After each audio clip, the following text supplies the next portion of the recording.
अखिलेश यादव की राजनीति पर पूर्ण विराम लगने वाला है। लेकिन अगर अखिलेश यादव की राजनीति पर पूर्ण विराम लग गया तो समाजवादी पार्टी का क्या होगा।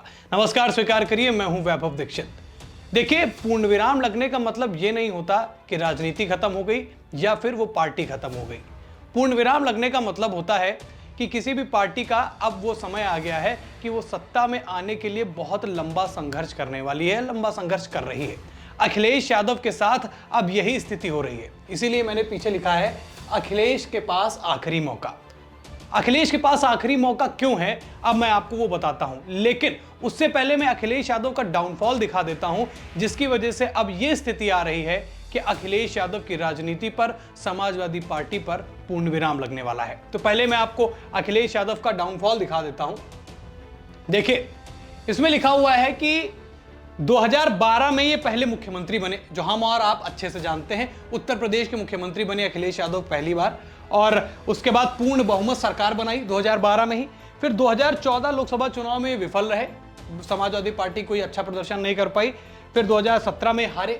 अब 2017 में जब ये उत्तर प्रदेश का चुनाव हारे, विधानसभा चुनाव हारे, और इनकी पार्टी सरकार में नहीं आई, वो तो चलिए कोई बात नहीं, पर 2012 में आप पूर्ण बहुमत की सरकार बनाते हैं। उसके बाद 2017 यानी 5 साल बाद आपकी स्थिति यह हो जाती है कि आपको 403 सीटों वाले उत्तर प्रदेश में आपको केवल 47 सीटें मिलती हैं। यह अखिलेश यादव का बहुत बड़ा डाउनफॉल था। मामला यही नहीं रुका, अखिलेश यहां भी नहीं सुधरे, मामला और गड़बड़ हुआ। मामला पहुंचा 2019 लोकसभा में। अब 2019 के जब लोकसभा चुनाव हुए तो इन्होंने मायावती के साथ में गठबंधन किया, और उसके बावजूद इनको मिली मात्र 5 सीटें। यह अखिलेश यादव का 2012 से 2019 तक का डाउनफॉल रहा। अब लगा कि अखिलेश यादव सुधर जाएंगे, अखिलेश यादव अपनी रणनीतियों में और समाजवादी पार्टी की विचारधारा में कुछ ना कुछ तो चेंजेस लाएंगे, वर्तमान राजनीति को देखते हुए उसके परिप्रेक्ष्य में आगे बढ़ेंगे। लेकिन अखिलेश यादव पूरी तरीके से इसको नजरअंदाज करते रहे। अब स्थिति और भी भयावह है। अब दिखाता हूं आपको एक और प्लेट। ये देखिए, इसमें क्या लिखा हुआ है कि 2022 में ये हार गए। 2022 में क्या हारे? उत्तर प्रदेश का विधानसभा चुनाव। अब ये बड़ा इंटरेस्टिंग पॉइंट है। क्यों इंटरेस्टिंग है ये भी मैं आपको बता देता हूं। देखिए, 2022 में समाजवादी पार्टी और अखिलेश यादव को ये लगने लगा कि अब तो भैया हम सरकार में, सत्ता में आ ही जाएंगे, उत्तर प्रदेश की राजनीति में एक बार दोबारा जो है समाजवादी पार्टी की सरकार बन जाएगी। यहां तक भी मामला नहीं रुका। मामला यहां तक पहुंच गया कि समाजवादी पार्टी के नेता और उनके मुखिया अखिलेश यादव स्वयं ये सोचने लगे अभी से, जीतने से पहले, कि भैया किसको कौन सा मंत्रालय बांटना है। चुनाव जीते नहीं, ख्याली पुलाव पकाना शुरू कर दिया, कोई परिणाम नहीं, कुछ भी नहीं। ये ओवर कॉन्फिडेंस की शुरुआत हुई। ये भी एक स्टेज था। अखिलेश यादव यहां से ही ओवर कॉन्फिडेंस में आना शुरू हो गए।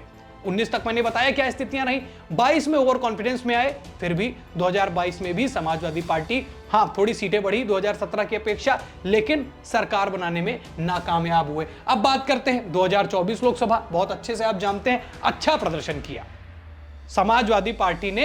इंडी गठबंधन के साथ मिलकर बेहतरीन प्रदर्शन किया। समाजवादी पार्टी को इतिहास में कभी उत्तर प्रदेश के अंदर कभी 37 सीटें नहीं मिली थी। लेकिन इस बार 2024 लोकसभा चुनाव में अखिलेश यादव की पार्टी, समाजवादी पार्टी को 37 सीटें मिल गई।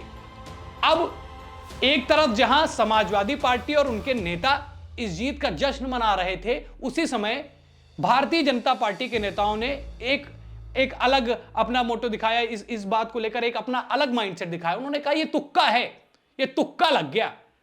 अब अखिलेश यादव के सामने चैलेंज आ गया कि यार, दूसरी वाली पार्टी तुक्का कह दे रही है, हमारे 37 सीटें जीती, हमने पहली बार इतिहास में 37 सीटें उत्तर प्रदेश के अंदर जीती, इसको तुक्का कैसे बता दिया।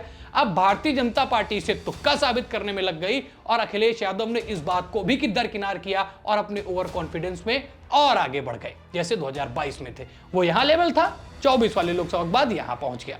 अब भारतीय जनता पार्टी, जो मैंने बताया, वो ये नैरेटिव बता रही थी कि ये तुक्का है। अब तुक्का साबित भी कर ले गई। कैसे साबित कर ले गई?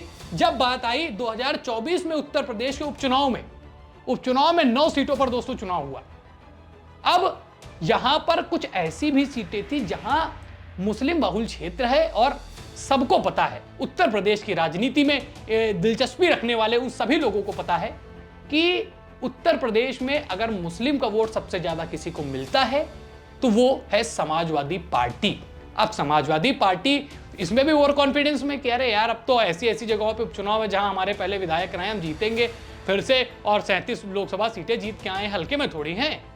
लेकिन ये ओवर कॉन्फिडेंस जो है फिर उनके लिए घातक साबित हो गया। कहते भी हैं कि जब तक जमीन पर पैर हैं तब तक तो आप राजनीति में स्थिर हैं, लेकिन जहां पैर ऊपर गया स्थिति अखिलेश यादव वाली हो जाती है। अखिलेश यादव के बाद एक नेता आपको और बताऊंगा, वो भी ऐसी ही स्थिति का शिकार हुए। आज उनकी पार्टी और वो स्वयं अपने अस्तित्व की लड़ाई लड़ रहे हैं, अपने अस्तित्व बचाने की लड़ाई लड़ रहे हैं। अब देखिए हुआ क्या, 2024 उपचुनाव में 2 सीटें मिली, जहां पर करहल में हमेशा से जीता करते थे और दूसरी सीट थी सीसामऊ।